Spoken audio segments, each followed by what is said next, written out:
بسم اللہ الرحمن الرحیم۔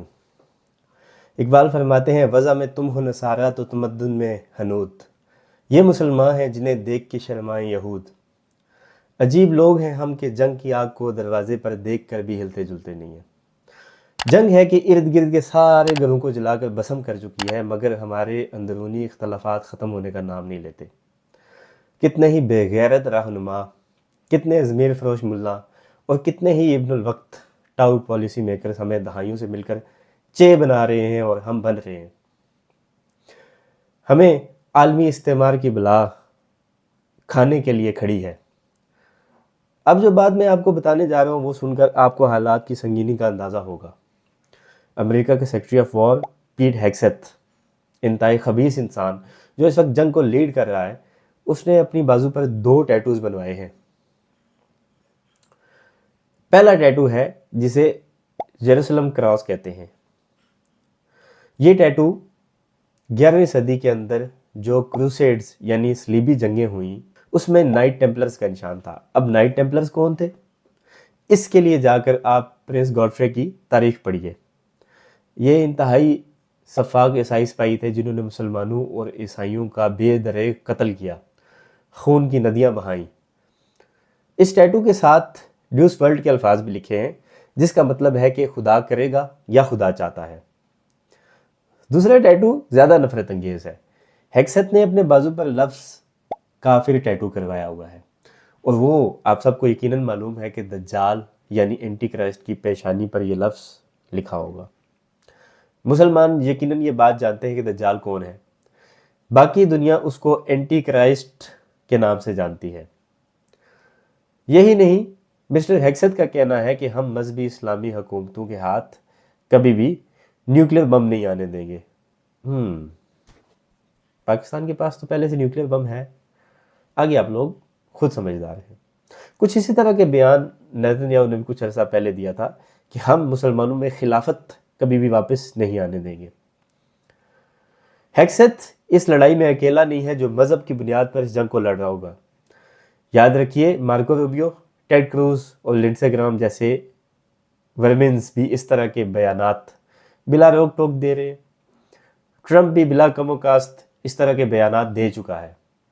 اس سے آپ لوگوں کی بدھی میں یہ بات آ جانی چاہیے کہ یہ جنگ تیل کے لیے نہیں ہے، ایران کے نیوکلیر پروجیکٹ کے بارے میں بھی نہیں ہے، اور تو اور ایرانی عورتوں کو آزادی اور ان کو ننگا ہونے کا اختیار دینے کے لیے بھی نہیں ہے، بلکہ یہ المسیح الدجال یعنی اینٹی کرائسٹ کے لیے میدان ہموار کرنے کے بارے میں سارا چکر چلایا جا رہا ہے۔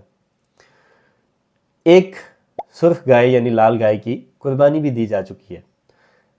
ہماری بدقسمتی یہ ہے کہ ہمارے اپنے لوگ امت کے غدار، امریکہ کے پٹھو، اس کام میں دانستہ اور نادانستہ کروسیڈرز اور زائنسٹ کے اعلیٰ کار بنے ہوئے ہیں۔ جب بھی کوئی اتحاد اور یونٹی کی بات کرتا ہے تو یہ باولے کتے کی طرح اس کو پڑ جاتے ہیں۔ یہ فرقہ پرست فسادی امت کے لیے سانپ ہے، سانپ ایک ناسور ہے۔ دشمن ہمارے بچوں کے اسکولوں پر حملہ کر رہا ہے۔ 150 سے زائد ایرانی معصوم بچیاں ماری گئیں، اب تو فگر 180 سے بھی کراس کر گئے۔ اسپتالوں پر حملے ہو رہے ہیں۔ ڈبل ٹیپ کے ذریعے ریسکیو ٹیمز کو نشانہ بنایا جا رہا ہے۔ اب ڈبل ٹیپ کیا ہے وہ اب آپ یقیناً جانتے ہوں گے۔ ڈبل ٹیپ ایک حملے کے بعد جب زخمیوں کو اٹھانے کے لیے والنٹیئرز جائیں تو ان پہ اٹیک کر دینا، یہ ہو رہا ہے۔ اور ہمارے یہ فرقہ پرست اس بحث میں پڑے ہیں کہ ایران میں شیعہ حکومت ہے اور وہ کافر ہیں، لہٰذا ان کے ساتھ اتحاد کی بات مت کرو۔ جو یونٹی کی بات کرتا ہے اس کو یہ لوگ تان و تشنیع کا نشانہ بناتے ہیں، ذلیل کرنے کی کوشش میں لگ جاتے ہیں۔ ایکس بھرا پڑا ہے ایسی مثالوں سے، اور کبھی کبھی تو اس شخص کے ایمان پر بھی سوال اٹھایا جاتا ہے۔ لعنت ہے اس سوچ پر، کیا حال کر دیا تم لوگوں نے اللہ کے دین کا۔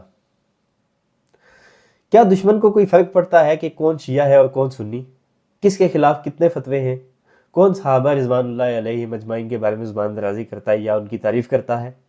یہ سب کروسیڈرز اور زائنسٹس کے لیے بے معنی باتیں ہیں۔ ان کے لیے ہم سب ٹارگٹ ہیں، کیونکہ ہم سب مسلمان ہیں۔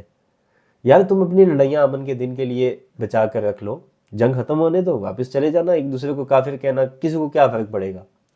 ابھی فرق پڑتا ہے، ابھی اسلام کی عمارت خطرے میں ہے، اور اگر شیعہ ہونے کی وجہ سے تم ایران والوں کا ساتھ نہیں دینا چاہتے تو یہ بھی سن لو کہ صرف تہران میں لگ بھگ 1,10,00,000 سنی رہتے ہیں.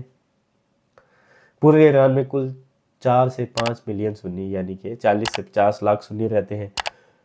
اور تم لوگ منافق ہو. اگر سنی ہونا ہی تمہارے نزدیک معیار تھا تو فلسطین کے مسلمانوں کے لیے کیوں نہ اٹھے؟ وہ تو سنی تھے، وہ تمہارا انتظار کرتے رہے، بلکہ ان کا ساتھ بھی شیعوں نے دیا. تم لوگ تو ہمیں یہ کہہ رہے تھے کہ زائنسٹ کا بائیکاٹ بھی مت کرو. سنو، اب یہ منافقت مزید نہ چلے گی. یا سیدھے ہو جاؤ یا اللہ کے عذاب کا انتظار کرو جو جلد ہی تمہارے لیے قہر بن کر ٹوٹے گا، اور تمہاری داستان تک نہ رہے گی داستانوں میں. تم بدل دیے جاؤ گے اپنے سے بہتر امت کے ساتھ، کیونکہ اللہ اپنے وعدے کے خلاف کبھی نہیں کرتا. ویڈیو ختم ہونے سے پہلے اقبال رحمہ اللہ کی اشعار سن لو، شاید تمہاری عقل میں کوئی بات آ جائے. اقبال فرماتے ہیں، کون ہے تارک آئین رسول مختار، مصلحت وقت کی ہے کس کے عمل کا معیار، کس کی آنکھوں میں سمایا ہے شعار اغیار، ہو گئی کس کی نگاہ طرز سلف سے بیزار، قلب میں سوز نہیں روح میں احساس نہیں، کچھ بھی پیغام محمد کا تمہیں پاس نہیں، صلی اللہ علیہ وآلہ وسلم. اگلی ویڈیو تک اجازت چاہوں گا. اللہ حافظ.